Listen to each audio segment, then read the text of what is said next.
ओम नमः सदेभ्यः। ओम नमः सदेभ्यः। ओम नमः सदेभ्यः। मंगलम भगवान वीरो मंगलम गौतमो मुनि मंगलम कुंद कुंदात्यो जैन धर्मोस्तु मंगलम सर्वमंगल मांगल्यम सर्वकल्याणकारकं प्रधानं सर्वधर्माणां जैनं जयतु शासनं जैनं जयतु शासनं सकल विभाव अभाव कर किया आत्मकल्याण परमानंद सुबोधमय नमो सिद्ध भगवान आत्म सिद्धि के मार्ग का जिसमें सुभग विधान उस समाधियुत तंत्र का करूं सुगम व्याख्यान।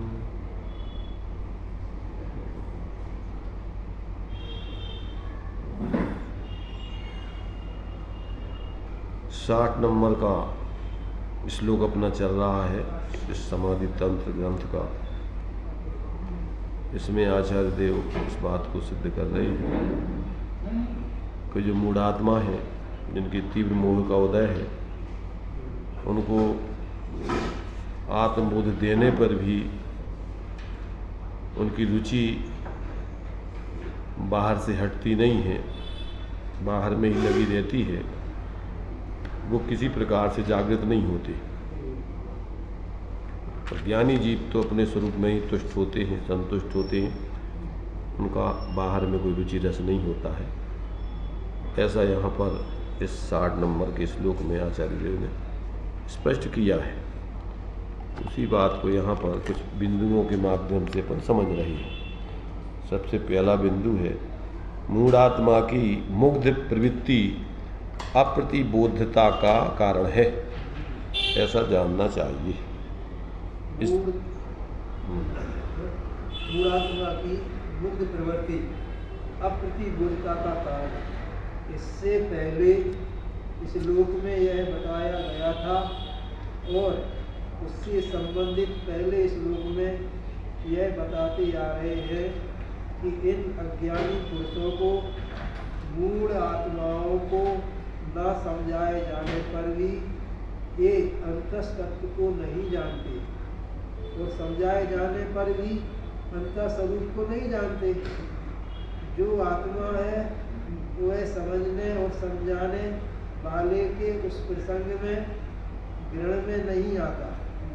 आदि कारणों से कुछ भी समझाना व्यर्थ है, श्रम करना व्यर्थ है। मानो उस ही की पुष्टि में अब यहाँ यह कह रहे हैं कि मूढ़ आत्माओं की प्रकृति कैसी हुआ करती है, जिससे समझाया जाने पर भी व्यामोही पुरुष का आत्म तत्व की ओर झुकाव नहीं होता, संतोष नहीं होता। यहाँ ये बात बतलाई जा रही है क्रम से कि पहली चीज़ तो मूढ़ात्मा खुद समझता नहीं है, दूसरों के समझाने पर भी नहीं समझता। उसका हेतु दिया जा रहा है कि उसका कारण क्या है। तो कह रहे हैं उसकी प्रगाढ़ पर पदार्थों में मूर्छा ही उसका कारण है। उस जीव की जो मुग्धता है पर वस्तुओं की, उस पर वस्तुओं की मुग्धता के कारण से ही उसको अपने आत्मबोध नहीं होता है और समझाने पे भी उसको समझ में नहीं आता है। ये बात यहाँ पर सिद्ध की गई है। अब कहते हैं कि वो मूढ़ आत्मा क्या करता है, कहाँ अपनी बुद्धि लगाए रखता है। तो कहते हैं मूढ़ आत्मा के कल्पित संतोष का स्थान क्या है, जहाँ पर वो संतुष्ट बना रहता है, वो बात यहाँ पर बता दी। अंतरंग ज्योति जिसकी ढक गई है, अंतर में ज्ञान नेत्र जिसका बंद हो गया है, विवेक नहीं रहा है, ऐसा पर्याय व्यामोही जीव बाहिरी बातों में संतुष्ट होता है। विषयों के साधनों की बात हो, उनके उपायों की चर्चा हो, तो इसे उस बाह्य बात में ही संतोष का अवगाह हो जाता है। फिर अंतरंग चर्चा में, अंतस्तत्व की कहानी में इसको कैसे संतोष होगा। किंतु जो प्रबुद्ध आत्मा है, जिसका यथार्थ ज्ञान जागृत है, स्व और पर के स्वरूप को जो यथार्थ जानने, यथार्थ नजर के लिए रहता है, उसका झुकाव बाहरी पदार्थों से अलग हो जाता है। इस कारण वह पुरुष अपने अंतः स्वरूप में संतोष करता है। यहाँ पर ये बात ही बताई गई है कि जो मूढ़ात्मा है वो अपनी मानी हुई वर्तमान असमान जाति द्रव्य पर्याय में ही एकत्र बुद्धि करके संतुष्ट बना रहता है, और उससे संबंधित विषय कसायों के कार्यों में तो उसको रुचि रहती है, उसकी जागृति रहती है, उसकी धारणा ज्ञान में वही सारी बातें प्रमुख रहती हैं। पर यदि स्वरूप की बात की जाए, अंतस्तत्व की बात की जाए, तो उसको कोई रुचि रस नहीं आता है, उस तरफ उसका ध्यान नहीं जाता है। इसलिए ऐसे मूढ़ जीवों को जो है वास्तव में माने समझाने का श्रम ज्ञानी कहते व्यर्थ है। ज्ञानियों को तो अपने उस अंतस्तत्व में ही अंदर में जो है उसमें आनंद आता है, उसकी चर्चा में ही रुचि रहती है और निरंतर उसी का वो प्रयत्न करते हैं। इसलिए दोनों की जाति अलग अलग है, माने मूढ़ात्मा और प्रबुद्धात्मा। अर्थात अंदर में जिसको स्वरूप की रुचि है उसको बाहर की बातें नहीं रुचती, और जिसको बाहर की बातें रुचती हैं, विषय कसायों में रस है, उसको अंतस्तत्व की बात नहीं रुचती, इसलिए उसका यहाँ प्रवेश नहीं हो पाता है। अब अज्ञानी का संतोष और समर्थन देखो भैया, धर्म की चर्चा के प्रसंग में जब कोई उनके मन की बात आ जाए, अज्ञानी के मन की नाना बातें आ जाएं, तो वह उसका समर्थन करता है। हाँ, यह है ठीक। अब शास्त्र की बात, धर्म की बात, ऊंची बात, अंतः स्वरूप की कुछ चर्चा चले, उसी ही का जो सहज स्वरूप है उस बाबत कुछ कथन करने के लिए प्रोग्राम चले, तो उसे वहाँ संतोष नहीं होता है। यहाँ कुछ कहा ही नहीं गया है, ऐसा उसे विदित होता है। वह ज्ञानी सारभूत अंतस्तत्व का ग्रहण नहीं कर सकता। उसकी बाह्य पदार्थों में बुद्धि मोहित हो गई है।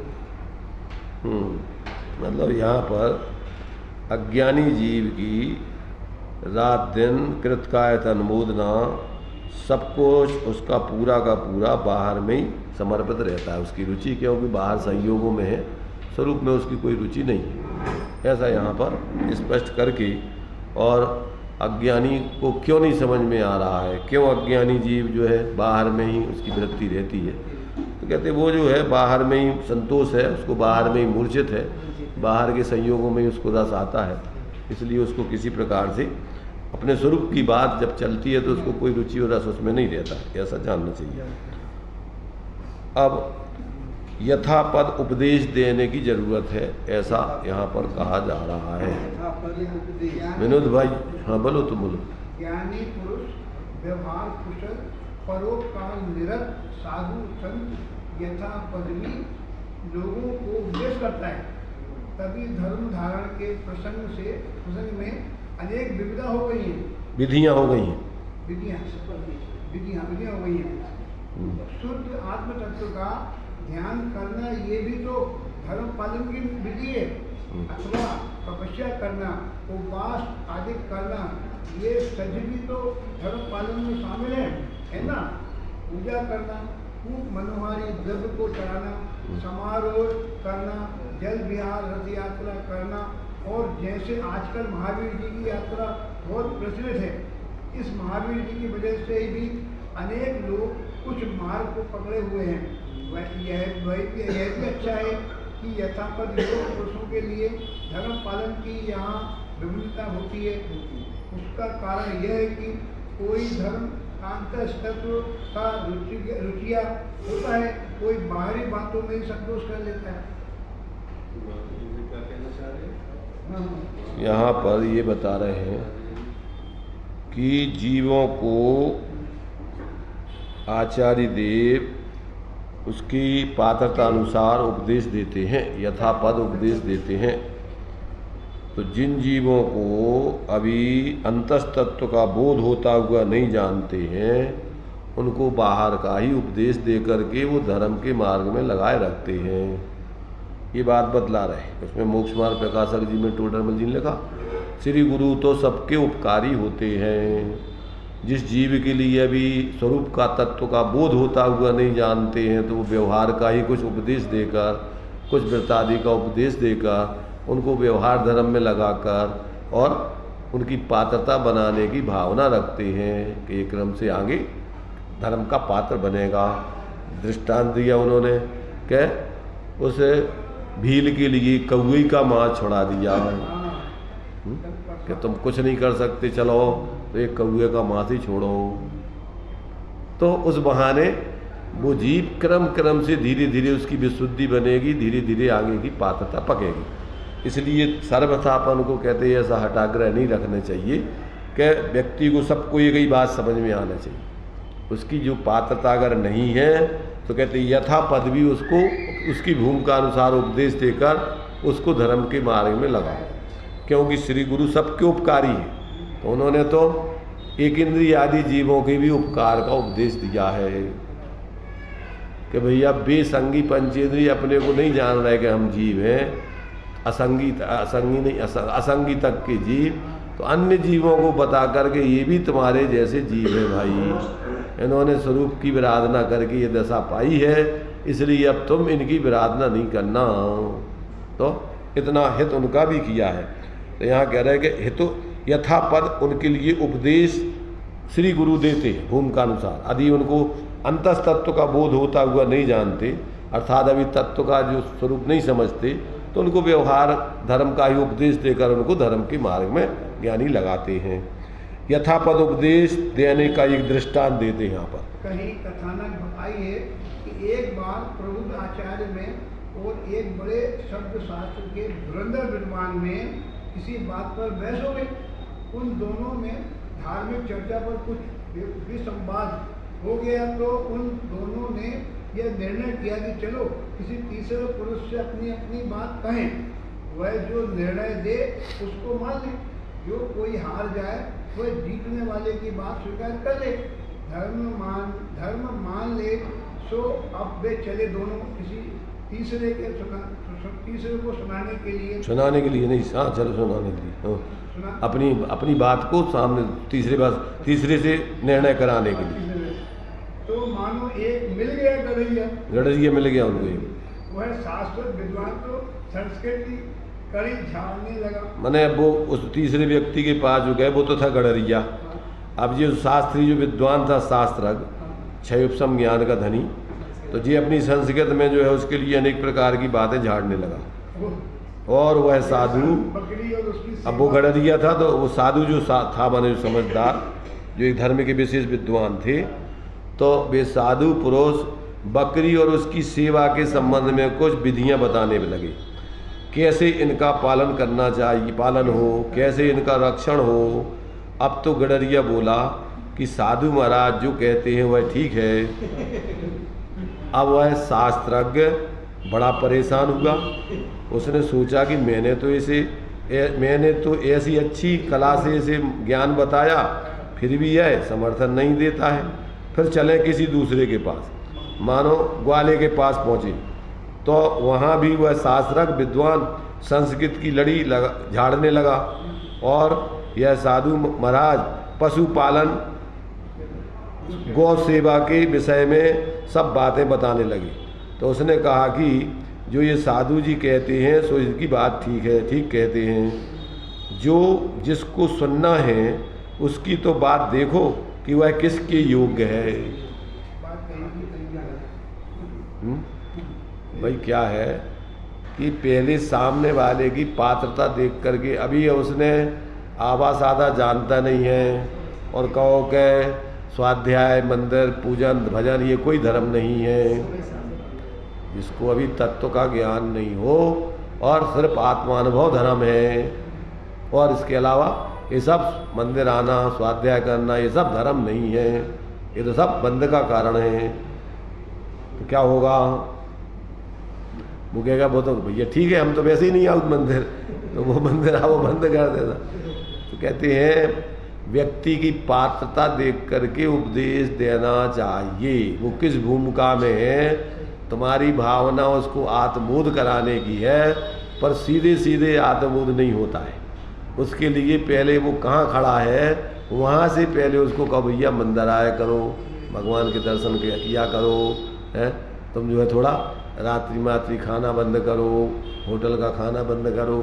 तो पहले उसको सामान्य नैतिक सदाचार का बोध कराकर और धर्म के निमित्तों से जोड़ा जाएगा, और फिर इसके बाद वस्तु स्वरूप जब वो पात्र हो जाए, बुद्धि जागृत हो, तो वस्तु स्वरूप समझाना चाहिए।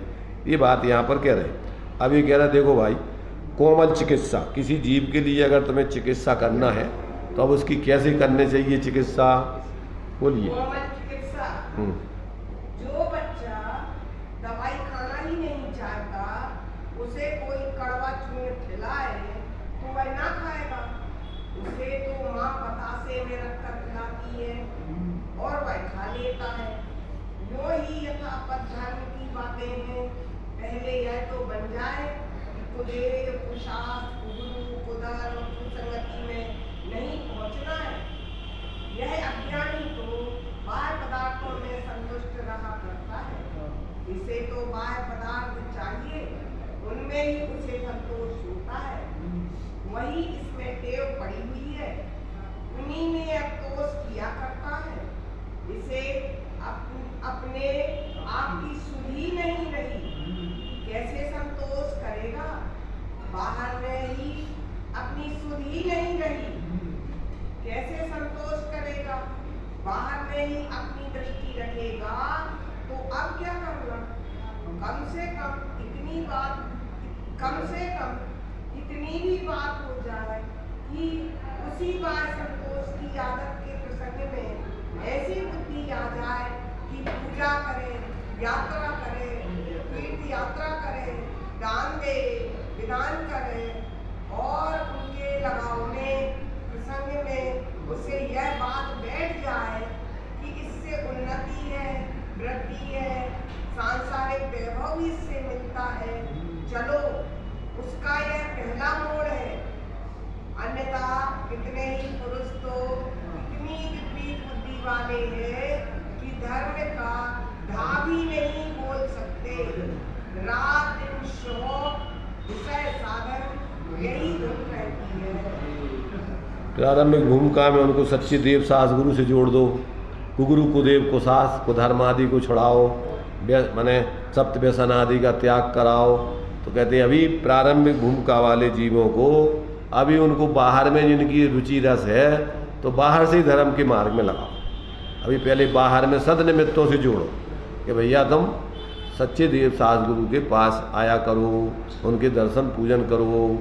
तो कहते हैं जिस माने उनको कोमल चिकित्सा, माने बच्चा है तो बच्चे के लिए जैसे कड़वी दवाई सीधी नहीं खाता तो बतासा में रख करके दवाई दी जाती है, ऐसे ही साधकों की भूमिका अनुसार निचली भूमिका वालों को जहाँ जो है वहाँ से आगे बढ़ाओ क्रम से। एक साथ उसके लिए जहाँ वो अभी कुछ समझते नहीं है उसकी बात नहीं करें। अब निज दर्शन में अंतस्तोष, माने ये तो अभी सामान्य रूप से भूमिका अनुसार उपदेश देने की बात कही। अब परमार्थ से अपने लिए क्या कार्य करना चाहिए वो बात यहाँ पर अब चलती है। निज दर्शन में अंतस्तोष, माने अपने अंदर में ही संतुष्टि अपने स्वरूप के दर्शन के बिना नहीं होगी। यदि ठीक होगा उदय सो ठीक हो जाएगा, उचित मार्ग मिलेगा। पर जब तक पर्याय का मोह रहता है, अंतस्तत्व का परिचय नहीं हो पाता है, तब तक यह जीव बाहर पदार्थों में संतोष करता है, और जब अपने आनंद का धाम इसे दिख जाए तब अंतरंग में संतोष करने लगेगा। कोई बच्चा किसी दूसरे बच्चे के आंख में खिलौना देखकर रोने लगता है, माँ उसे कुछ चाटे मारती है उसके दुख को दूर करने का यह उपाय तो सही नहीं देख पाता। अरे दुख तो उसे खिलौने ना मिलने का है, वह चांटों से ना मिटेगा। हालांकि यह बात ठीक है कि वह दूसरे का खिलौना है, वह मिल कैसे सकता है? उसकी चाह करना व्यर्थ है, उसके लिए क्यों रोता है? यह बात यद्यपि ठीक है, किंतु यह रोना मिटेगा भी तो इसी तरह कि उसका खिलौना लाकर उसे दे दो, वह अपने खिलौने में राजी हो जाएगा और उसका रोना मिट जाएगा। ऐसे ही अज्ञानी प्राणी इन विषय साधनों रूपी बाहरी खिलौनों को निरख कर इनके लिए मरते हैं। इनका यह रोना कैसे मिटे? बाहरी पदार्थों में निग्रह अथवा अनुग्रह करके उनका संचय अथवा विनाश करके यह रोना न मिटेगा। जीव में तो स्वभाव ही पड़ा है कि यह कुछ जाने। इस जीव में किसी न किसी ओर रमने का स्वभाव पड़ा हुआ है। इसका जो स्वाधीन सहज सुख खिलौना है, अभिन्न चित्त स्वभाव है, सहज स्वरूप है, इसी का दर्शन हो जाए तो इन बाहरी खिलौना का रोना मिट जाएगा। क्या समझे विनोद भाई? अब दूसरा बच्चा जो है दूसरे का खिलौना देख के रोने लगा, क्योंकि उसको तो कहीं ना कहीं रमने की आदत है। ऐसे ही जीव को कहीं ना कहीं रमने की आदत है, कुछ ना कुछ देखने जानने की आदत है। तो यदि उसको अपना स्वरूप न दिखाया जाए, उसमें रमने की विधि न बताई जाए, तो आज तक तो विषय कसायों में, भोगों में, संयोगों में रम रहा है और उसी को देख रहा है। सत्परिचिदान भूदा सब बस भी काम भोग बंद का। तो स्वरूप का जब तक इसको अंदर में अपने दर्शन नहीं हो, उसमें रमने की कला नहीं आएगी, तब तक ये रोता ही रहेगा। इसका रोना कोई मिटा नहीं सकता है और मचलता ही रहेगा। दूसरे की चीज़ मिलना नहीं है और इसको चाहिए है कुछ ना कुछ खेलने के लिए। अब ये जो है इसकी दुर्दशा अनादिकाल से चल रही। तो ये कह रहे भैया, जब तक इसको अंतस तत्व का, अपने स्वरूप का रमने का, देखने जानने का अंदर में विधि नहीं मिलेगी, तब तक इसका रोना गाना, तब तक इसका मचलना, तब तक इसकी परेशानी मिटाने की व्यवस्था संसार में है नहीं। तो इस प्रकार से है उसी में ले चुके, तो मैं होश थोड़ी है कैसे। पहले उसका ले लेते हैं, इसके बाद इसको लिया जाता है। पहले वो ले लिया गया है। आप आई थी जब लिया था? अभी तुम थे नहीं जब लिया ये। कल तो काय में से लिया था? पूरा विषय उसी का लिया कल तो। उसका होने के बाद अब विस्तार से चर्चा चल रही उसकी। ये उसी 60 नंबर के श्लोक की ये चर्चा विस्तार में चल रही है। अब सामान और विशेष सब पुरुषों के लिए चल रही है। किस विधि से किस व्यक्ति को क्या मिलना चाहिए, कैसे उसको अपने मूल तत्व पर आवे वो सब क्रम बताया जा रहा है कि आप भूमि का अनुसार हर व्यक्ति को हर चीज़ लागू नहीं पड़ती। जो जहाँ खड़ा हो वहाँ से लाना वही है, पहुँचाना वही है, परंतु उसको पहुँचाने की विधि आपके पास आना चाहिए कि अभी ये व्यक्ति कहाँ खड़ा है, तो इस व्यक्ति को अपन को क्या अभी उपदेश दिया जाए ताकि ये अपने उस तरफ की रुचि क्रम से बन के वहाँ पहुँचे। तो ये जब तक जैसे बच्चा मचल गया दूसरे के खिलौने को, अब उसके लिए चांटा मारो, गाली दो, कुछ भी करो, डांटो, तो उससे संतुष्ट थोड़ी होगा। उसको तो खिलौना चाहिए। तो उसके लिए फिर अपना खिलौना ला के दो, तब जा कर के वो संतुष्ट होगा। ऐसे ये जीव को रमने की, जमने की, देखने की, जानने की आदत है।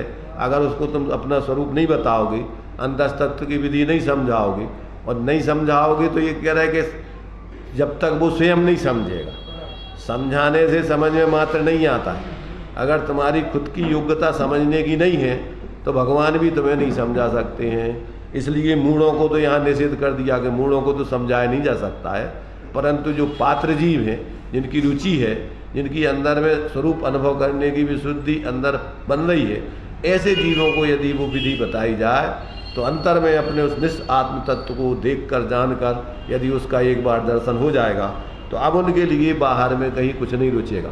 अब उनके लिए बाहर में कोई उलझा नहीं सकता है, भटका नहीं सकता है। जहाँ भी रहेंगे एकमात्र अब वो परिस्थिति बसात बाह्य प्रवृत्ति करेंगी, पर उसमें कि रमेंगी जमेंगी नहीं, उसमें वो उसी में भूलेंगी नहीं। अपने स्वरूप को बराबर वो अपने लक्ष्य में रख करके फौरन जो कुछ परिस्थिति जन्य कार्य किया वहाँ से हटे और बस अपने स्वरूप की उनको धुन सवार चालू हो जाती, उसी में रहते हो। अब कहते हैं विनिश्चय की अनुसारणी की वृत्ति। विनिश्चय के अनुसारणी की वृत्ति किस प्रकार से बनती है उस बात को यहाँ पर स्पष्ट करते हैं। जब तक नित्यात्व का उदय है तब तक इसे अपने सहज स्वरूप का दर्शन हो ही नहीं सकता।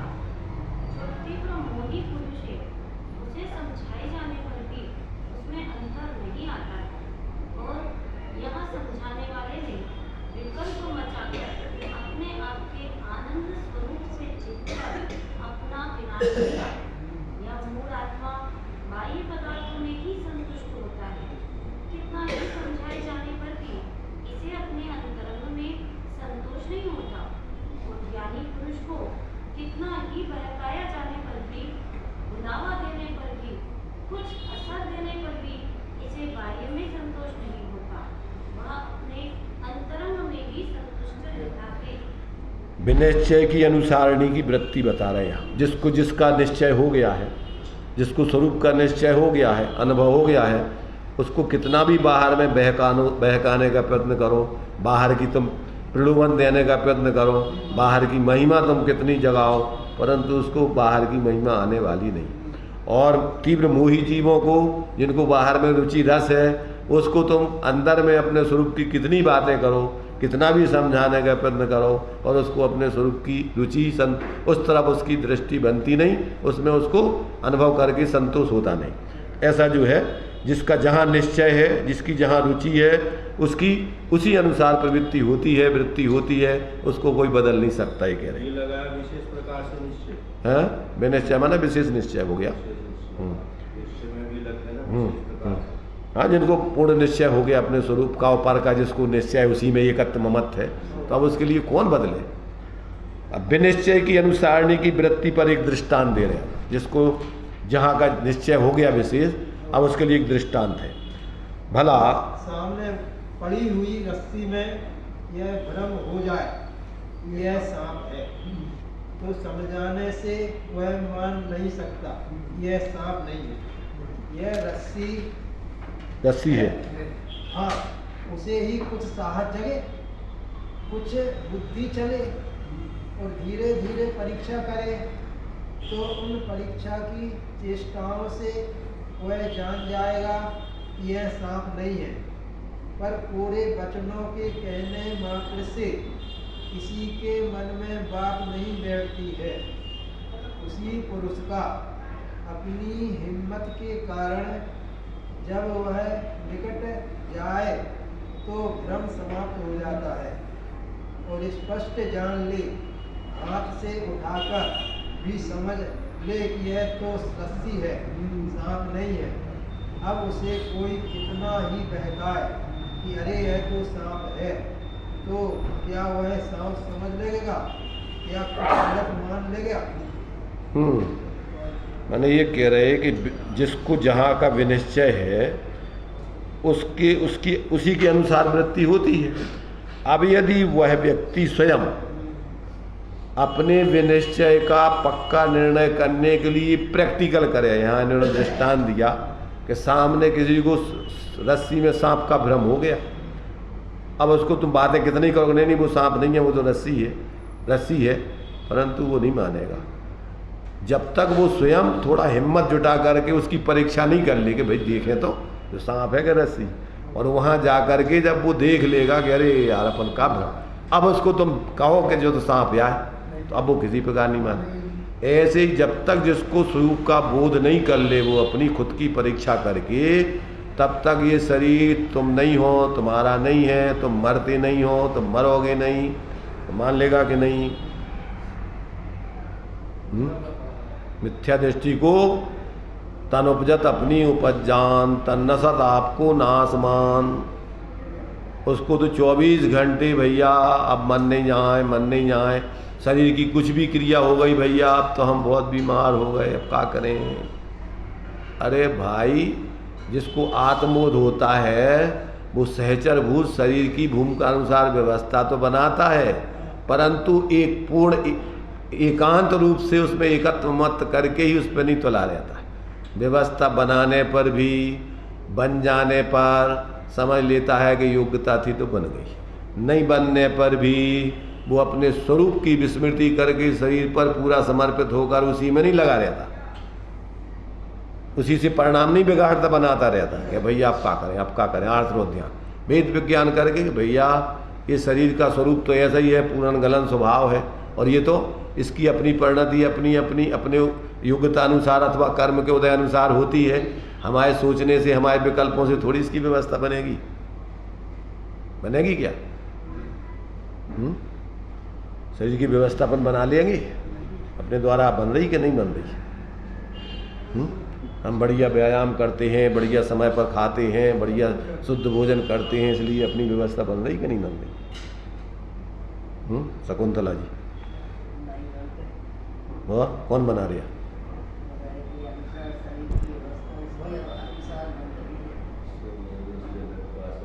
बोलते तो हैं अपन, जड़ चेतन की सब परिणति प्रभु अपने अपने में होती है, अनुकूल कहूँ प्रतिकूल कहूँ यह झूठी मन की वृत्ति है। अनुकूल संयोगों में रागी मोही होकर संसार बढ़ाया है, प्रतिकूल संयोगों में क्रोधी द्वेषी होकर संसार बढ़ाया है। अनुकूल संयोग मिल गया सो मोह राग करने लगे, प्रतिकूल संयोग मिल गया सो द्वेष और क्रोध करने लगे। जो क्या करें अब, कैसे हो इसका ऐसा कर दो, वैसा कर दो। अरे भाई तेरे हाथ की बात नहीं है ये। परिणमन सबका अपना अपना होने लायक है, वो होता है। अब जो भेद विज्ञानी होता है भूमि का अनुसार विकल्प आते हैं, पर एकांत से नहीं, एकत्व बुद्धिपूर्वक नहीं। उन विकल्पों को भी बराबर वो जानता है कि कितनी सीमा में हो रहे हैं, और उन विकल्पों का भी भेद विज्ञान करके कि भैया ये तो अपने विकल्प ही हैं, व्यर्थ हैं ये सब। ये विकल्प पर पदार्थों के लिए क्या है, अकिंचित कर हैं और अपने लिए अनर्थकारी हैं।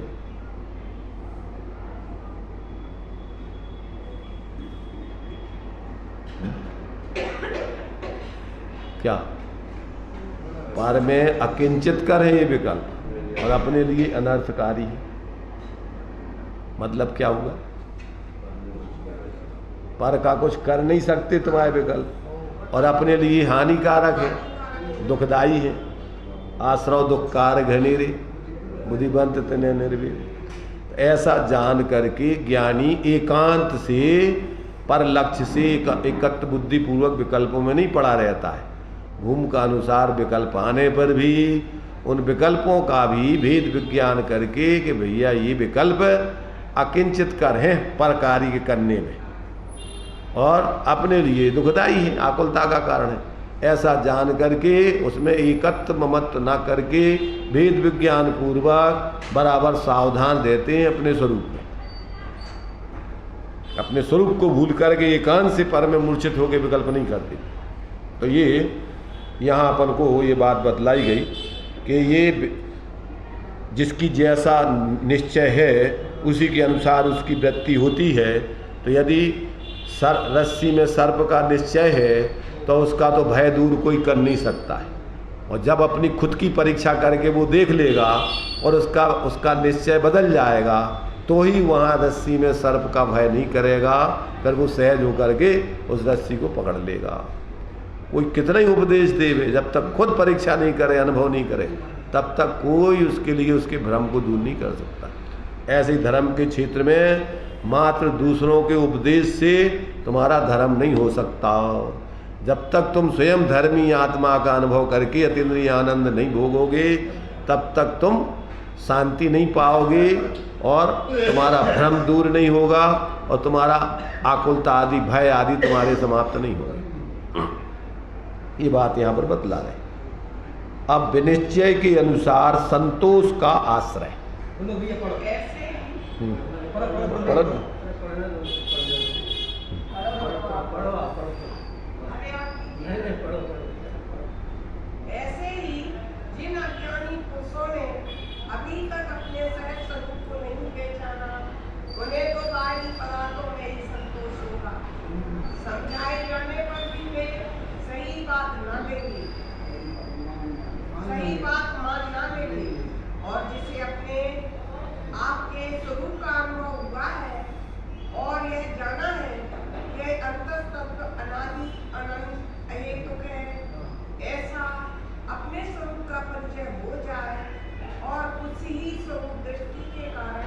अनुभव हो जाए, अब उसे कोई कितना ही बहका दे तो क्या विपरीत धारणा में भी आ जाएगा? वह तो अंतरंग में ही शांत हुआ करता है। जैसे पुराणों में सुना ही होगा, अंतिम अनुभूति के भी श्री जम्बू स्वामी हो गए हैं। उनको गृहस्थ अवस्था में सभी लोगों ने दबाकर इस बात पर राजी किया कि वह शादी कर ले। फिर एक दिन बाद जो सोचे सो करे। समझाने वालों को यह विश्वास हुआ था कि जहाँ स्त्री घर आई, स्त्री का परिचय हुआ, यह स्वयं ही फंसकर रह जाएगा।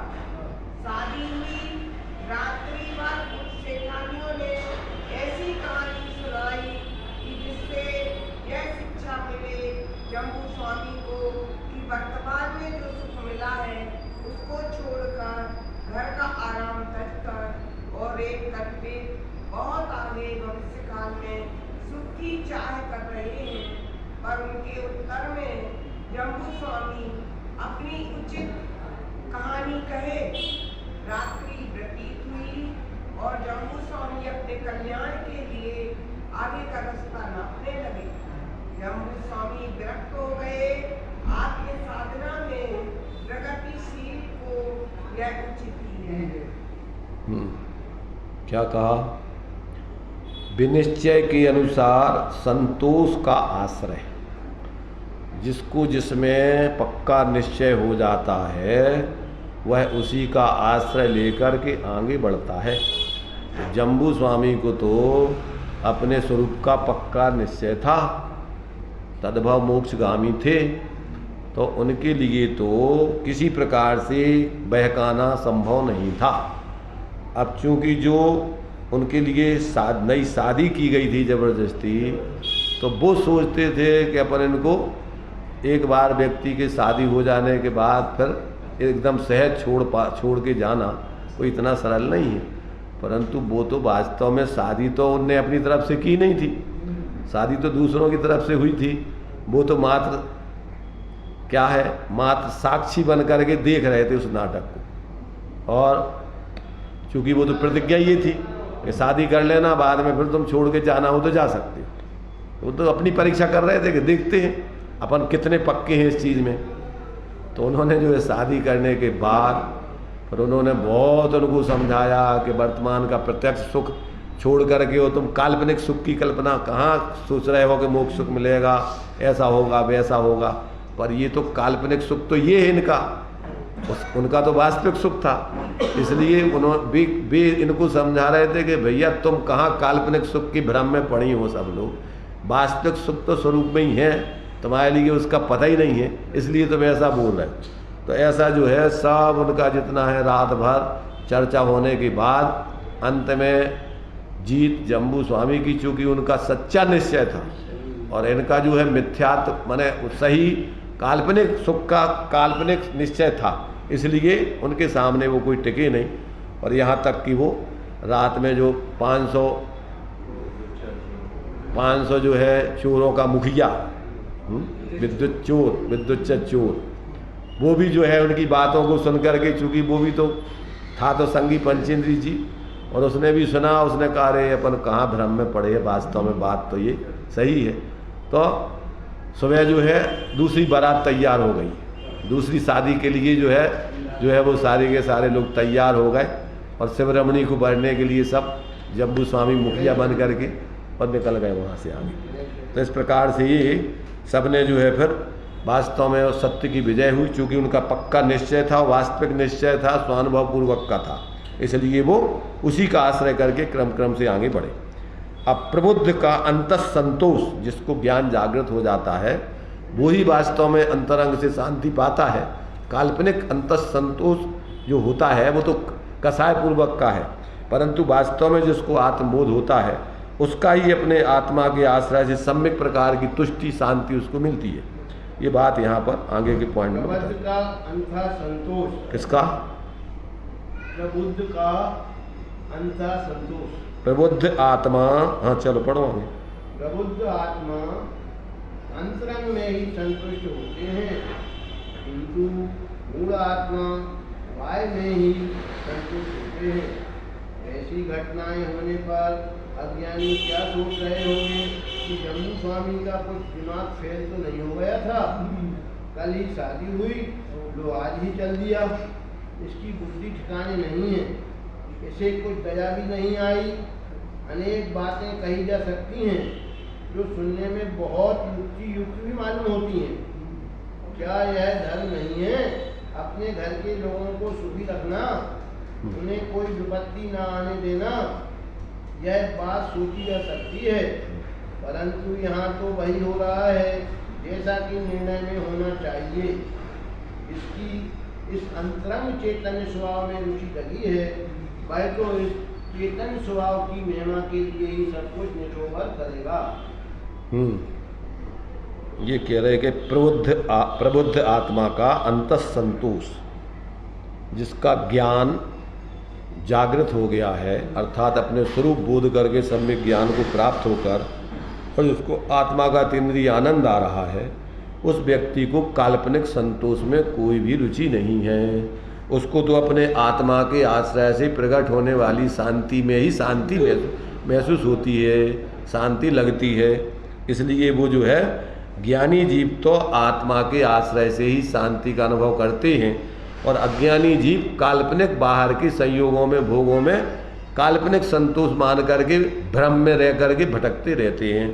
अब यहाँ पर जो है जम्बू स्वामी का जो है दृष्टांत के रूप में यहाँ इन्होंने लिया कि अज्ञानी जीव सोचते होंगे कि इनकी कैसी बुद्धि खराब है, इतना बढ़िया सारे वैभव सुख सभी सुविधाएं और सारी ये सब छोड़ करके वो कहाँ जा रहे हैं इस उम्र में, क्या यहाँ पर देखो तो कितनी परेशानी। और फिर भैया माता पिता की सेवा करना ये भी तो एक धर्म है?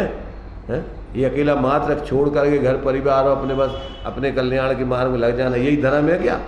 तो ऐसे अज्ञानी जीव अनेक प्रकार की तर्कें कुतर्कें आदि दे करके और अपनी बात की सिद्धि करते हुए उनको गलत सिद्ध कर रहे हैं, परंतु उनके लिए इसमें कोई रुचि नहीं है और कोई इस पर ध्यान नहीं है। वो तो अपना जो अंदर का क्रम से अतीन्द्रिय आनंद बढ़ता हुआ जा रहा है, उसमें जो उनको रुचि है उसकी पूर्ण वृद्धि करके वो पूर्ण परमात्मा दशा को पाना चाहते हैं। और चूंकि वो तो तद्भव मोक्षगामी जीव थे तो वो किसकी सुनने वाले थे? एक ही तो हुए हैं सेठ, बाकी तो सब क्षत्रिय हुए हैं ज़्यादातर, कि जो है बीच बाजार में से ही वो मोक्ष गए हो। सुदर्शन सेठ जी जम्बू स्वामी थे वे सुदर्शन सेठ थे, पटना से गए हुए बीच में से, वो भी सेठ थे मथुरा से। हाँ, जम्बू स्वामी मथुरा से और सुदर्शन सेठ पटना से। तो सेठ जंगलों में से जाते हैं ज़्यादातर, अब वो तो बाजार है ना वहाँ पर तो मतलब ये है, देखो क्या है, ये तो सब कहने की बातें हैं। पूरा 2.5 द्वीप का एक चप्पा सिद्ध क्षेत्र है, कोई स्थान ऐसा नहीं है जहाँ से अनंत जीव मोक्ष नहीं गए। ये तो अपना एक व्यवहारिक दृष्टि से अपन किसी को सिद्ध क्षेत्र कहते हैं, कहीं अतिशय क्षेत्र वर्तमान की अपेक्षा। यदि अपन त्रैकालिक वस्तु व्यवस्था के आधार से विचार करें तो ऊपर 45 लाख योजन की सिद्ध शिला, 45 लाख योजन का 2.5 द्वीप, एक स्थान से अनंत जीव मोक्ष गए। कोई स्थान ऐसा नहीं है जहाँ पर ये सिद्ध क्षेत्र नहीं है, चप्पा यहाँ का सिद्ध क्षेत्र है। इसलिए अपन को जिनको आत्म कल्याण करना है वो तो जहाँ ध्यान लगा करके अपने में एकाग्र हो गए वही सिद्ध क्षेत्र है उनके लिए। वैसे तो जंगलों में रहते, जंगल में रहते, तो उसने बुलाया गाँव को आ जाता ना उसको। हाँ, तो यहाँ पर अपने लिए ये बतला रहे कि जो ज्ञानी जीव होते हैं उनको अपने स्वरूप के अलावा बाहर में कहीं शांति महसूस नहीं होती, और एकमात्र उनके लिए शांति उठवा लिया है। और बाकी जितने सिद्ध गए उनको भी उठवा लिया था क्या? चप्पा से जिनका मोक्ष हुआ है उनको भी सब उठा के ऐसे मोक्ष भेजा क्या? नहीं, वैसे तो साधना तो जंगल में। हम ये कह रहे हैं कि जब पूरा का पूरा 2.5 द्वीप 45 लाख योजन का सिद्ध शिला है तो सब जंगल ही है ये कि सब स्थान पर जहाँ से ध्यान लगा होता है इस जंगल बन जाता है। ये भी अपना भ्रम है, जंगल से मोक्ष होता है। जंगल तो अपन बुद्धिपूर्वक व्यवहार से जन भीड़ भाड़ छोड़ने के लक्ष्य से जाने की सोचते हैं। वास्तव में तो जिनकी आराधना होती है उनके लिए सब जंगल है, उनके लिए कोई जंगल नहीं है, कोई किसी प्रकार का और भीड़ नहीं। जहाँ उनके लिए अपने स्वरूप की आराधना करना चालू करते हैं तो फिर तो वो हर स्थान उनके लिए जंगल बन जाता है। तो बुद्धिपूर्वक व्यक्ति के लिए भीड़ भाड़ छोड़ने का उपदेश है और वो छोड़ के जाते हुए एक अलग चीज़ हो गई। परंतु कोई क्षेत्र विशेष ऐसा नहीं है कि जहाँ से तुम्हारे लिए आत्माराधना के योग्य नहीं है। 45 लाख योजन का हर क्षेत्र आपके लिए साधना के योग्य है, क्योंकि साधना क्षेत्र से नहीं होती। जो पंच परावर्तन है उस पंच परावर्तन में द्रव्य, क्षेत्र, काल, भाव और भाव, तो आपके लिए जो अपने लिए 343 घन राजू अथवा ऐसा कहो अपने लिए जो पूरा का पूरा जो लोक है, ऐसा चप्पा चप्पा नहीं जहाँ से जीव ने जन्म मरण नहीं किया हो, जहाँ पर रहा नहीं हो। पंच परावर्तन में कौन सा स्थान रह गया कि जहाँ इसका जन्म मरण नहीं हुआ अनंतों बार। तो यहाँ सा और ऐसे कौन से पदार्थ हैं बाहर के संयोग जो अपन ने कर्मों ग्रहण कर नहीं किए हो, भोजन का ग्रास नहीं बनाया हो, कर्मों का अंग नहीं बनाया हो, ऐसे पुद्गल के इन परमाणुओं को द्रव्यों को ग्रहण करके छोड़ दिया अनंत बार। द्रव, क्षेत्र, काल, ऐसा कौन उत्सर्पणी या अवसर्पणी का कौन सा समय है जहाँ जीव ने अनंत बार जन्म मरण नहीं किया। तो ये बाहर की सारी चीज़ें इस जीव के लिए कल्याण का कारण नहीं है कुछ भी। बाहर का द्रव्य, बाहर का क्षेत्र, बाहर का काल और ये भव 4 गति 84 लाख योनियों के जो भव अनंत भव धारण कर करके महाराज जी, तो कौन सा भव संसार का धारण नहीं किया जो मोक्ष मार्ग जीव धारण करते हैं उनको छोड़ करके, तो ये सब कर लिए। और ऐसे मंद से मंद कसाय के भाव 9वें के निवेक तक जाने की और तीव्र से तीव्र कसाय के भाव 7वें नरक जाने के जीव ने ऐसे भाव कब नहीं किए, अनंत बार कर लिए। तो इन बाहर बहिर्मुक्ता के भावों में कोई दम नहीं है। जब तक जीव को ऐसा अपने एकमात्र उसी का अंतस्तत्व का अवलंबन करके अपना शुद्ध स्वभाव का आश्रय करके शुद्ध भाव प्रकट नहीं करेगा, तब तक ये जीव ने पंच परावर्तन में सब कुछ कर लिया। इसलिए इन बाहर की चीज़ों में आकर्षण साधक के लिए, तत्वज्ञानी के लिए कहीं कोई आकर्षण नहीं। एकमात्र उसको आकर्षण है तो अपने स्वरूप के अलावा दूसरा कुछ नहीं। एकमात्र उसी की चाह है, उसी की भावना, उसी की साधना, उसी के लिए पूरा जीवन समर्पित होता है उसका, जैसे बने तैसे। तो यहाँ पर प्रबुद्ध जीवों के लिए अपने अंतस तत्व के अलावा और कहीं शांति नहीं, सुख नहीं, कोई आश्रय करने की रुचि नहीं। अब अज्ञान में ही दुरानुभूति, अज्ञान में ही उसके लिए खोटी अनुभूति चलती रहती है। अज्ञान में ही दुरानुभूति, भावों में विपरीतता होना, गंदगी होना, धोखा देने की बात होना, यह हो सकेगा अज्ञान में ही। हाँ, सब अज्ञानी की होता है। जैसे कि अंजना के प्रथम दर्शन में पवनजय ने पहले ही यह सोचा था कि ऐसी विमुख अंजना से शादी ना करनी चाहिए। फिर सोचा कि अगर शादी ना की तो फिर इसे सजा ही क्या चका सक पाऊंगा, फिर इससे एक बात भी ना करूंगा। क्या उसने ऐसा ही किया? उसने ऐसा ही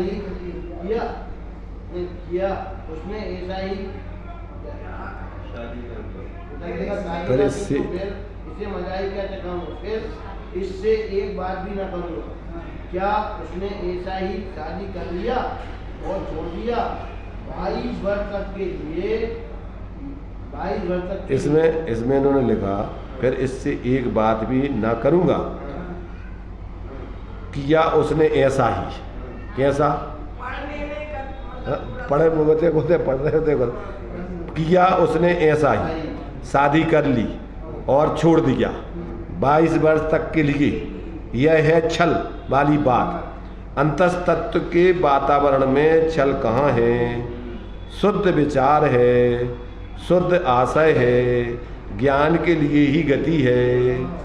तो कहते हैं कि जी इस प्रकार के अंतस्तत्व में छल प्रपंच की बातें, कसायों की बातें नहीं चलती। अंतस्तत्व में तो अपना निश्चल सरल स्वभाव की साधना होती है। तो ये कहते हैं जिसके अंदर में जो अपना बोध सम्यक प्रकार का जागृत है, उस व्यक्ति के जीवन में ये दुरानुभूति, जिसके अंदर अपने स्वरूप का बोध नहीं हो, तो उसमें ये फालतू की बातें, फालतू के विकल्प, कसायों के काम ये चलते रहते हैं। जी हाँ, क्यों सखे क्या इसमें? पवनंजय तो उसी भाव से मोक्ष गए। अपन पढ़ते ना उसमें कि अब आगे जो है दूसरे भाव से पावे से मैना रानी, बस श्रीपाल का याद। पवनंजय जो है वो, पवनंजय जो है वो भी तो जो है अंजना और पवनंजय, पवन पवनंजय का उसी भाव से नहीं, पवनंजय का क्या है हमें ध्यान नहीं है, उसका भी देखना पड़ेगा। पवन इनका श्रीपाल का हमें ध्यान आया, वो इसमें देखना। उसी भाव से पवनंजय, पवनंजय का मतलब देखो दोनों को मिला के पवनंजय बोलते हैं। पवन सुनो सुनो हाँ हनुमान को हनुमान नहीं नहीं, हाँ पिता थे उनके पवन और अंजना, और हनुमान अलग थे वो। तो ये मतलब देखो कहने का मतलब यहाँ ये है, अपन को समझना क्या है। वो तो कौन मोक्ष गया कौन मोक्ष नहीं गया विषय जो चल रहा है कि जहाँ व्यक्ति के ऐसे छल प्रपंच आदि के परिणाम चलते हैं वहाँ अंदर में अपने स्वरूप का लक्ष्य नहीं होता उसका। और जहाँ स्वरूप का लक्ष्य होता है तो वो ना तो दूसरे को धोखा देना चाहता है और ना कुछ धोखे में स्वयं रहता है। वो तो अपने ज्ञान की आराधना, स्वरूप की आराधना करता है। इसलिए जो है वो जो जीव पहले अज्ञान दशा में ऐसे भाव करते हैं तो बाद में वो भी उसको सुधार करके अपने जीवन में सम्यक प्रकार से रूपाचरण कर सकते हैं। तो इस प्रकार से ये यहाँ पर ये दृष्टांत दिया है कि जिसकी अंतरंग में अपने स्वरूप का अंदर में रुचि रस होता है तो उसमें ही अपने स्वरूप का संतोष आता है। और जिसमें इस प्रकार के बाहर के अज्ञानतापूर्वक बाहर की कसायों के संयोगों के भोगों के रस के भाव आते हैं तो कहते हैं वहाँ पर उसकी बोध चेतना जागृत नहीं है। इस प्रकरण से शिक्षण क्या ग्रहण करना? ज्ञानी पुरुष बाहर में तुष्ट नहीं होता किंतु अंतः स्वरूप में ही संतुष्ट रहता है, जबकि अज्ञानी जीव बाह्य विषयों में ही संतोष किया करते हैं। यह अज्ञानी और ज्ञानी की प्रकृति कही गई है। इससे एक तो यह शिक्षा लेना है कि अत्यंत विमोहित पुरुष से मूढ़ आत्मा से व्यवहार न करें। दूसरी बात यह ग्रहण करना है कि बाह्य साधनों में संतोष करने से मूल में संतोष नहीं आया करता है और अंतर स्वरूप में संतोष होता है तो शांति ही है। ऐसा जानकर बाह्य पदार्थों से कौतुकता छोड़कर अपने आप में ही अपने आप को खोजो और अपने आप में ही परम विश्राम लेकर अपने में ये अमूल्य क्षण सफल करो। अंत में सारांश क्या दिया इसमें कि देखो भाई, मूल में तो शांति स्वरूप में है, बाहर में नहीं। इसलिए आपको कहीं अपने स्वरूप को छोड़ के बाहर कहीं संतुष्टि का भ्रम नहीं करना चाहिए, कहीं शांति महसूस नहीं होने चाहिए, कहीं संतुष्ट नहीं होने चाहिए। अज्ञानी जीवों को बाहर में ही संतोष रहता है, इसलिए वे जीव निरंतर बाहर की खोज में, बाहर के ही उठापटक में, बाहर की रुचि में, बाहर में ही उनका रात दिन उपयोग बना रहता है। तो कहते ऐसे जीव कभी शांति नहीं पाते हैं। इसलिए अपन को बाहर की इस वृत्ति को तत्व अभ्यास करके तोड़कर और अपने स्वरूप का अनुभव करके उसी में ही अपन को संतोष प्राप्त करने के लिए प्रयत्नशील रहना चाहिए और बाहर में अपन को भ्रम छोड़ना चाहिए। ये अपन को जो है यहाँ इस अज्ञानी और ज्ञानियों के स्वरूप का निरूपण करके ये प्रेरणा दी गई है कि अज्ञानी के जीवन में कभी शांति मिलती नहीं, वो भटकता ही रहता है, उसका उपयोग भटकता ही रहता है। और ज्ञानी जीवों के लिए क्रम क्रम से अपने स्वरूप का आश्रय करके और उसकी वृद्धि करके पूर्णता करके एक दिन पूर्ण वास्तविक परम आनंद के पात्र बनकर परम सुखी हो जाते हैं। इसलिए अपन को वही कार्य करना चाहिए। ये ज्ञानी अज्ञानियों का तुलनात्मक स्वरूप बताने का मतलब यही है कि अपन को अज्ञान का पक्ष छोड़ना चाहिए और ज्ञान का पक्ष और ज्ञानियों के बताए मार्ग पर चलकर अपना हित साधना चाहिए। ये बात अपन को इस 60वें कलश में 60वें श्लोक में आचार्य देव ने स्पष्ट की है, ऐसा जानना चाहिए। अब आगे जो है और जो है, चूँकि इस ग्रंथ का नाम है समाधि तंत्र, शांति का उपाय, तो अब उसको क्रम क्रम से अनेक अनेक दृष्टिकोणों से जैसे बने व्यक्ति सही मार्ग में लगे, शांति के मार्ग में लगे, अशांति के मार्ग से हटे, एकमात्र आचार्य देव का जिस प्रकार का निरूपण है उन सबका प्रयोजन एक ही रहता है। चलिए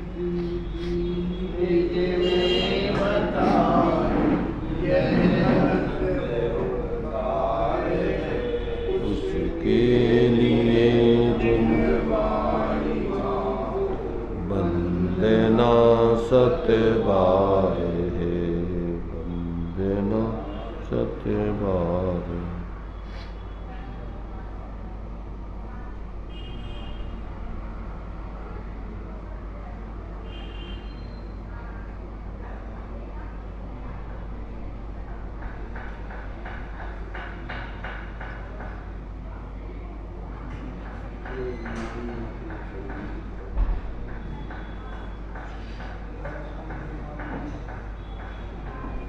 द्वादशांग जनवाणी माता की जय। पंच परमेष्टि भगवान का